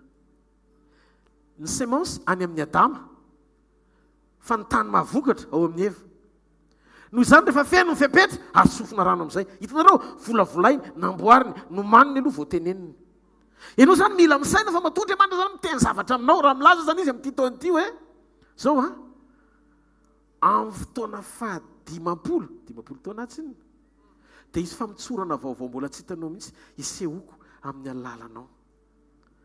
Dia ozy izy, io ny amarina anareo ny tonjobily izay efa nasehoko tamin'ny alalan'i Kristy amin'ilay atao hoe vaovao mahafaly sy filazantsara marina. Ataontsika ity tanana mafy be ho an'Andriamanitra. Zao ny zavatra hitranga. Andriamanitra tsy mahela ny teny fikasany. Efa ho le voan'ny finoana hatanteraka an'ilay programa. Efa amin'ny Adama le voa ahafahany mitondra vokatra amin'ny alalan'ny fisian'Eva. Fa zao anefany tsy zavatra afaka handeha irery eo, satria tsy olona rery no ampiasain'Andriamanitra fa tsika rehetra no ampiasain'Andriamanitra. Zay no mahatonga le hoe ao anatina communion foana ilay izy, tandindiny Kristy sy ny fiangonana lahy sy ny vavy. Ary ny fifandraisan'ny Kristy sy ny fiangonana mila mifameno, mila miombona tsara. Dia zay mahatonga an' Jesosy milaza, raha mbola tsy feno ny fepetra ao anatina fiombonana dia sarotra ny hanatanterahana an'izay zavatra rehetra ilainao, raha ohatra ka mbola tsy tanteraka ny fiombonanao mba hapety ny toe-pananao ao anatin'ny firaisanao amin'Andriamanitra. Teo izy Jesosy, zao ary aloha, volavolainy ianao iray amiko, amboariny ianao mba hampitoetra ny teniko. Amin'ny fomba ahoana ny tahiko be ianao, vo eo amin'ilay salatsalany azy ianao dia amenao fotoana mihoatra ny telefoninao sy ny asa fivelomanao mihoatra noho ny fiainam-panahinao. Misy zavatra ianao no mametra azy fa tsy Andriamanitra. Hitanao tsara mihitsy Jaonina 5:17 fa mahagaga fa tapenanao amin'ny anina mavomavo izy dia lasa tsy ainanao le izy. Le izy ny tsy fasiahana zany rehetra. Ianao ny nisitraka zany raha manaiky ianao. Andana mba misy fotoana mandany fotoana manatsara fiombonana amin'Andriamanitra ho tongotry ny tompo. Teneny Jesosy, rehetra zavatra reto hoe mbola tena tsy mety iainako. Za raha vao mahita zavatra tsy mety ataon'ny hafa dia ingena amintsika ohatran'ny hoe lanitra ery satria mba mety tsy nananako le izy, fa rehefa miseho amin'ilay fanondranako iny koa ny hafa tokony handefitra nefa satria hainao mihitsy miteny amin'ny hafa, ianao tokony handefitra, ianao tokony handefitra ahoana? Satria le maharary ianao dia mezan'ny olona fotsiny ianao satria akany point akanisana any an-danitra. Ny fiovanao roviana vao iova ianao. Fa zao ny olona mety ao anatin'ny 10 minitra izy misy fiasatra be. Fa rehefa tsara firaisana amin'Andriamanitra, fa an'Andriamanitra ao anatin'ilay segondra ilay problema. Satria angatao izay tianao na inona fa ho azonao zany. Andro any hariva, mahafantatrao ve? Tsy ray segondra, tsy ilain'Andriamanitra ray segondra kory ny hanovany tantaram-piainanao. Tsy hoe ela be izany faran'ny taona izany vao zavatra hitranga. Fantatsika tsara fa hotronontsika. Nisy mpivady zay tonga tany an-trano maly hariva. Mitondra zazakely 7 taona izy. Ny sitrapon'Andriamanitra dia mety hijoro vavolombelona izy raha pitso. Mety ny zazakely 7 taona. Tadidinao ve ity zazy ity pasteur? Dia ahoana? Fahagagana nahatongavan'ity zazy ity. Io vady koa hozy ny dokotera hoe tsetsina tanteraka ny trompiny. Bevoka izy, ny tarafin'Andriamanitra mbola tsetsina soma tsara tsy sirika mihitsiny ahafahany tsirinaina tonga any. Fa zao izy le dokotera fa ngaila mivavaka. Ny rahalahy koa dokotera. Dia natsoa le dokotera ny rahalahy tena fahagagana lesy natonga ny vadiny rahalahy bevoka. Fa tena tsy possible mihitsy anao zavatra hitanao. Le zazakely nentiny tany 7 taona lasy zay nahatongavan'io zazakely io.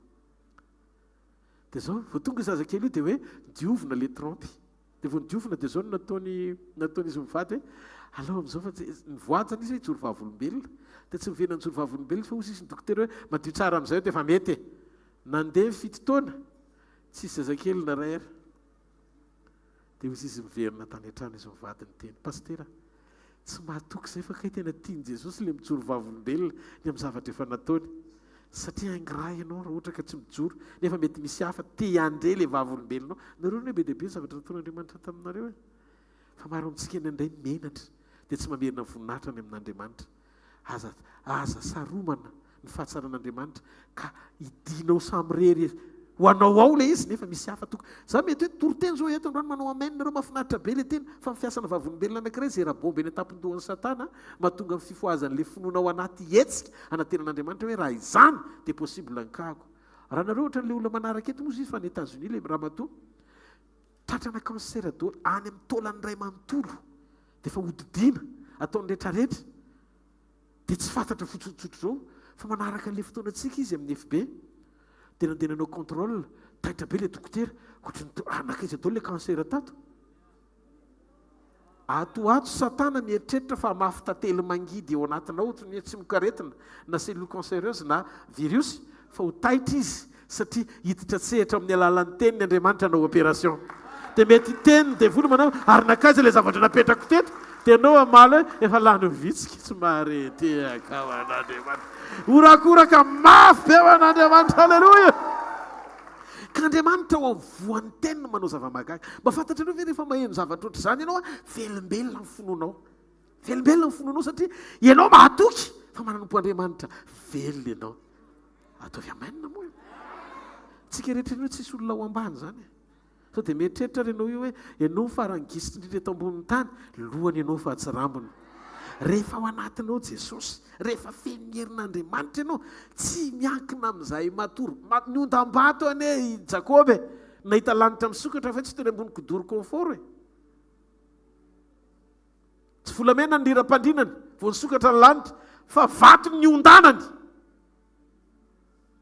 dia nahita lanitra nisokatra izy ka tsy miankina amin'ny zavatra iainany ny fahamboniana tsy vola be tsy arena be no atao hoe olona ambony tsy fahefana mambony olona fa klasina toe-posy toe-tsaina ary fiombona sy communion amin'Andriamanitra rehefa sendratsarotra ianao renao mihitsy hoe zany ny olona miavaka fa mialany rehefa misy pression tena renao mihitsy hoe zany ny olona manana ny voninahitr'Andriamanitra fa miatrika zavatra sarotra fa zavatra mahafinaritra mbola tsy nisy fahasarotana eto ambony tany ka tsisy solution zany Jesosy Kristy avy any Nazareta no ilainao alleluia matoantsika mbola tsy tanteraka izay tiany hoe afaka nisitraka mivokatra amin'izay rehetra angatahantsika aminy dia satria mbola misy tomombana ny famolavolany antsika ara-piombonana araka ny Jona 5:10 ny andininy fafito farany Andriamanitra dia efa nanao ny zavatra rehetra ho tomombana araka ny sitrapony mialohan'ny fotoana anatanterahany an'izay zavatra tiany rehetra eo amin'ny fiainanao mpandahatra endry izy dia zao rehefa mijery anao izy manantena izy fisy vokatra ao aminao Andriamanitra koa manantena satria efa vita ny zavatra rehetra tsika mila miditra fa ndray fidirantsika tsy tanteraka dia Andriamanitra niterentsika hivoaka anantona antsika nefa izy efa ao anatintsika allô eno ty famarinany ty tsisy olona anankiray toka manam-pofinaina natao hoe iraviravin-tanana ka ilaza fa ho afoin'Andriamanitra zany vozizy ny tenin'Andriamanitra betsaka ny liona maty anie teo alohanao ry Elisa ry Jeremia liona maty teo reny fianao velona nefa ohatry ny amboa iny le amboa ohatrany tsy mandeha araka ny tokony ho izy ny zavatra rehetra ohatrany tena re zany hoe ohatry ny ahoana ary zany fa ozy izy ny tenin'Andriamanitra raha isan'ny velona ianao mbola misy antenaina azakivy fa ny fihafarany raharaha dia tsara lavitra no ny nanomboan'Andriamanitra azy amen natsika tia tanina mafy eo an'Andriamanitra mitsangana ianao amin'ny toerana misy anao dia andaontsika no fofany tanantsika any amin'ny lanitra isotra an'Andriamanitra amin'ny fototsika manontolo makasitraka Jesosy makasitraka amin'ny teny fiainana makasitraka amin'ny teny fahamarinana makasitraka amin'ny famangina ao anatin'ny teny fahasoavana anairana anay tsirairay avy faina misy fotoana ary izay lavo na misy fotoana ary izay menjera na misy fotoana ary izay misy potaka na misy fotoana ary izay ohatrany tsy mandeha araky ny tokony ho izy ny zavatra rehetra ohatrany natygodra mipatinina zany tsy mihetsika fa ohatrany manao effort be nefa ohatrany tsy tafavoaka mihitsiny kay ny fononay tsy maty fa raha manana anao zay dia mbola mivavaka ao anay ianao mba tsy ho levona amin'ny fononay zany no mbola mahatonga anay mijoro rehefa mihaino ny teninao dia manam-panantenany indray satria te hetsika ilay finoana sy ilay hery ao anatinay hifankahita amin'ilay programa tianao hitondrananay androany Jesosy tsy hamita teny izay tonga eto tsy mahinahinana inon'Andriamanitra sotranao any amin'ny zavatra rehetra sotranao ny menao fo fa nazahazazanao tsanganao dia miainao Andriamanitra rehefa miteny ianao ny teninao ny sarobidy indrindra amiko manetry tena tonga eo a-tongotra ao androany. Sotra ny amin'ny fiafarany ty taony ity fa mividy ny fiainana dia ambony lavitra no zavatra rehetra ireny foko. Matoa mbola nomenao aina, mbola nomenao hery, mbola afaka mijoro ohatr'izao ny fiainako, izay tsirairay avy ihany koa dia tao ny fahasoavanao sy ny famindraponao. Makasitraka amin'ity farany taony ity Jesosy, ataovy tonga saina ny tsirairay avy miaina ny famarina izany teny izany androany. Tompo, ampahitao voninahitra ao izay amin'ny anaran'i Jesosy. Amen. Aza misy miala mazoto toerana vetivety no fanaritsika eo an'Andriamanitra sy no filazana foy dia vavaka isika aorianan'izay indray. Alleluia. Sotran'Andriamanitra isika ny amin'ny afatra ny amin'ny teny tamin'ity androany ity omem-boninahitra ny anarany. Anao fanatitra ao an'Andriamanitra isika dia ataovy ao anatiny ny boksiny izay rehetra vokatry ny fonao ho an'Andriamanitra araka ny ambaran'ny tenin'Andriamanitra hoe mpaminome amin'ny fifaliana no akasitrahany mba ho akasitrahan'Andriamanitra isika.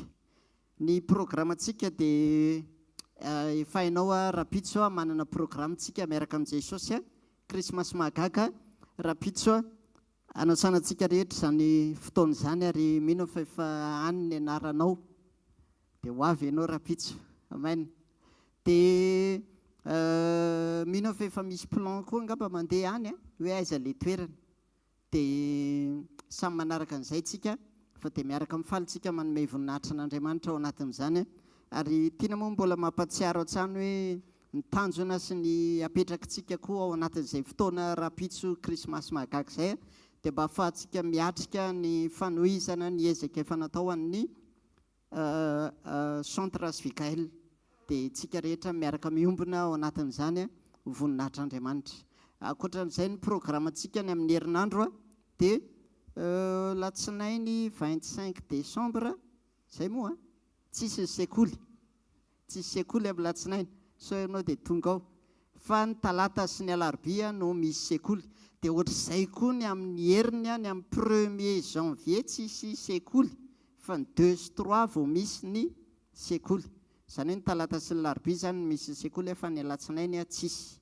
Dia ny amin'ny heriny androantsika miverina eto ihany miaraka manome voninahitra an'Andriamanitra eto amin'ny fotoana tahaka an'izao manomboka amin'ny 4 ny zoma dia ny sabotsy eto ihany manomboka amin'ny 7 maraina ny programantsika ny fitaom-pandraisana amin'ny heriny io ary ny fanambara tamintsika ny alahady 31 décembre dia manana fotoana kosintsika eto fotoana fiarahantsika misaotra sy manome voninahitra an'Andriamanitra misaotra an'Andriamanitra ny amin'ny taona ray manontolo dia lahady ariva amin'ny 4 ny fotoanantsika eto miaraka misaotra an'Andriamanitra eto tsika amin'ny 4 ka hatramin'ny 9 eo tsika ny manao fotoana eto dia afaka samy mamonjy ny programa indray tsika rehetrarehetra ao anatin'izany dia misaotra ny tompony amin'izany programa rehetra izany ary dia samy mba mitondra bavaka ny amin'ny fahatanteran'ireo fotoana rehetra ireo rahantsika mifaly manome voninahitra an'Andriamanitra ary araka ny tenin'Andriamanitra izay niraisintsika teo koa hoe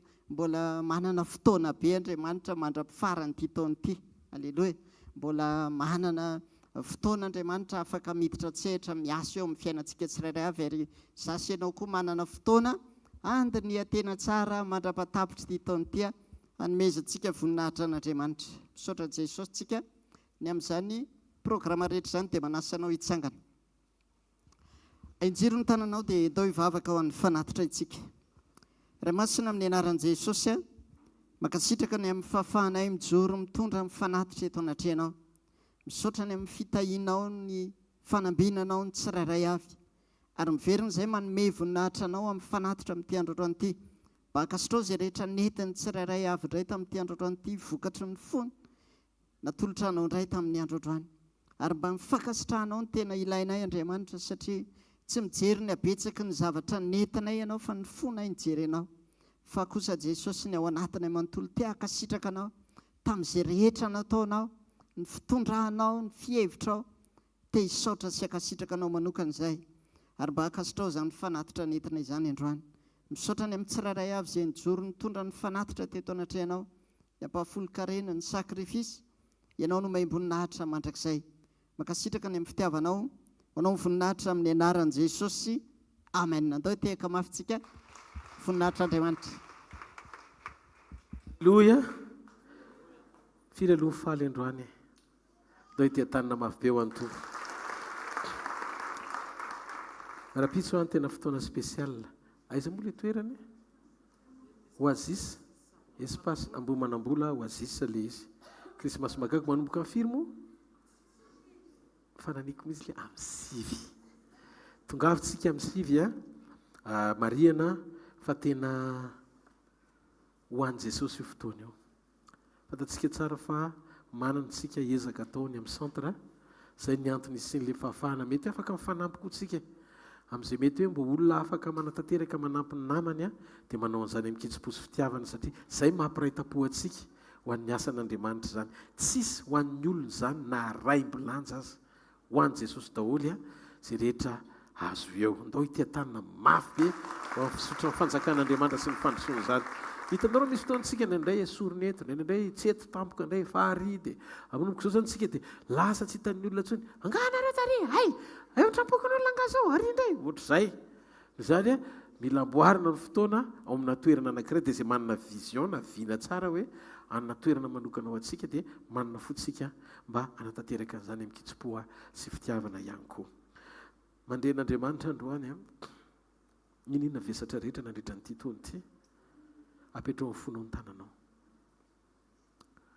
Andriamanitra raiko amin'ny anaran'i Jesosy ifarany titony ity dia tsy tianao koa zay mbola hiaraka hitondra ny fiainanay amin'izay vesatra rehetra ao anatinay tsy nofinofo ny lanitra tsy ny saiko no hibaiko ao anatin'ny foko hoe tsy maintsy mankany an-danitra satria mety na dia hitan'Andriamanitra zao hoe misy tsy mety fa rehefa tsy mety amin'Andriamanitra dia tsy mety amiko koa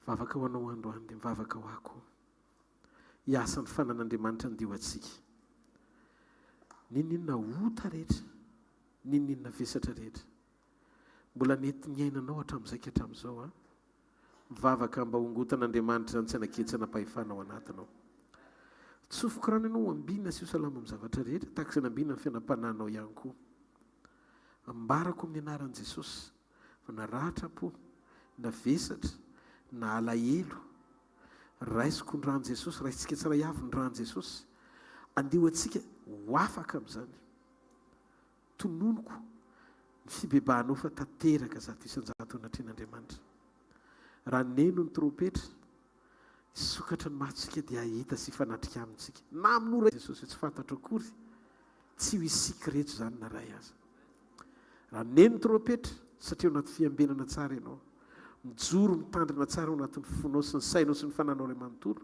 hanana firaisana tanteraka amin'Andriamanitra azoko antoka fa voatahiry ny fiainam-piankonanao voatahiry ny fanoloran-tenanao voatahiry mombanao ray manontolo ny sainao sy ny fonao sy mombanao rehetra arovana mandra-piverin'i Jesosy zany ambarako amin'ny anaran'i Jesosy apetrao amin'ny faritra marary ny tananao raiso ny fanasitranana amin'ny anara mahery Jesosy Kristy avy any Nazareta mandraisa vavolombelona aminakasika androany fa hiaso zao Andriamanitra nasitrana anao dia ka tsy aro ianao fikasika ianao izy amin'ity takarivo ity amin'ny anara mahery Jesosy Kristy avy any Nazareta hoy izay aminao hoe sitrana amin'ny rofinao rehetra na fahagagana zany na mety hoe fivitosana zany na maso zany na sofina zany na marenina mihitsy na jamba mihitsy koa azy na tsy fatalay mitoetra misy fiandriana mandrakizay ny voninahitra miady laza ny saotra dera zay fa azy rehetra amin'ny taloha indrindra ankehitriny ary azo mandrakizay amen dia amen hitahanareo anie Jehovah ka iaro anareo ampamirapiratra ny tavany aminareo anie Jehovah ka mindra fo aminareo anandratra ny tavany aminareo anie Jehovah ka menareo fiadanana amin'ny anaran-dray sy ny zanaka ary ny fanahy masina amen zareo fahasoavana fa ny fahasoavan'Andriamanitra ny matoy izao fa ny fahasoavan'Andriamanitra ny matoy izao anareo amen halleluja mangataka tolo tanana amin'izay rahalahy rehetrareto rehefa avy eo mba hiaraka hibata rehetra